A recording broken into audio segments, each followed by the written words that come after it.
Private స్కూళ్ళల్లో late ఫీజులు, పెనాల్టీలు, extra ఫీజులని రకరకాల పేర్ల మీద పైసలు పిండుకొని దండుకుంటారు తల్లిదండ్రుల తానం. సర్కారు బడులలో గసొంటి బాధలే ఉండవు. ఉల్టా వాళ్ళే పిల్లగాళ్ళకు అక్కరున్న సౌలతులన్నీ వేసి పెడతారు కదా. కానీ కొమరంభీం ఆసిఫాబాద్ జిల్లాలో ఒక గిరిజన ఆశ్రమ బడి వార్డెన్ సారు ప్రైవేట్ బళ్ళోళ్ళే ముక్కుల మీద వేలేసుకునే కారణం చెప్పి దండగలు కట్టిస్తుండట పిల్లగాళ్ళు వాళ్ళ తల్లిదండ్రులతోటి. ఏందో 200 ఏందో 200 అరే పిల్లలకు భయం ఉంటలేదని చెప్పి 200 తీసుకుంటే భయం ఉంటుందా మరి? తీయాలే భయం భక్తి లేకుండా పోతుంది మీకు అని కుర్చీ మీద దొరగారు లెక్క కూర్చొని చేతిలో బుక్ పట్టుకొని పైసలు తీసుకొని ఇచ్చిన వాళ్ళ పేర్లు రాసుకుంటుండే చూస్తున్నారా? సారి పేరు శ్రీనివాసట.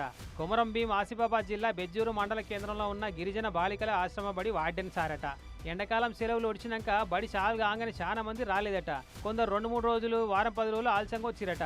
అగో అట్లా వచ్చిన వాళ్ళందరూ 200 రూపాయల చొప్పున దండుగా కట్టాలి, లేకపోతే ఇంటికి వాపస్ మర్రిపోవాలని కొత్త కానూను పెట్టి పైసలు ఇచ్చిన వాళ్ళని మాత్రం లోపలికి పంపిస్తుండట. అగో ఇదెక్కడి వసూలు లేశం, సర్కారు బడిలో లేట్ ఫీజులు కూడా ఉంటాయా అని బిడ్డను దించిపోదాని వచ్చిన ఈ అన్నకు మస్తు కోపం వచ్చిందట. అది కాక తీసి పారేసినట్టు మాట్లాడిండట వార్డెన్ సారు. ఇక చూడు చేతులకెళ్ళి బుక్ గుంజుకొని ఉతికారేసిండు వసూళ్ళ వార్డెన్ సార్కి. ఇట్లా నీ జేబులో ఇప్పుడు పిల్లలు అన్ని వసూలు ఉన్నాయి. ఇగో ఇగో చూడు, ఎందరి వసూలు చేస్తుండో చూసుకో ఒకసారి.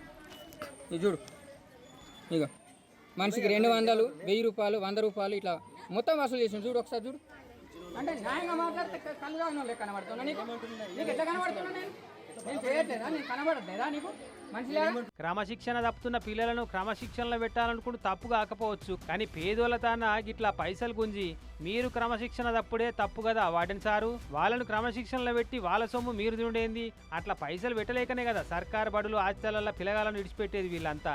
మళ్ళా మొదటికి ఏదేస్తా అంటే ఎట్లా మరి? ఇట్లా తీసుకునే 200కు మిస్ అయిన క్లాసుల పాఠాలన్నీ పోరగాళ్ళ మెదళ్లకు ఆటోమేటిక్గా ఎక్కేస్తే ఇట్లా కాదు, కానీ ఇంకేదన్నా వేరే పద్ధతిలో కట్టడి చేస్తే బాగుంటుందేమో అని సారు చేసిన పని మీద గర్వం అవుతున్నారట పిల్లగాళ్ళ పేరెంట్స్ అంతా.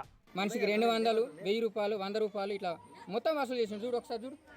అంటే న్యాయంగా మాట్లాడితే కళ్ళుగా ఉన్న లెక్క కనబడుతున్నా నీకు ఎట్లా కనబడుతున్నా? నేను చేయట్లేదా? నేను కనబడట్లేదా నీకు? మంచిగా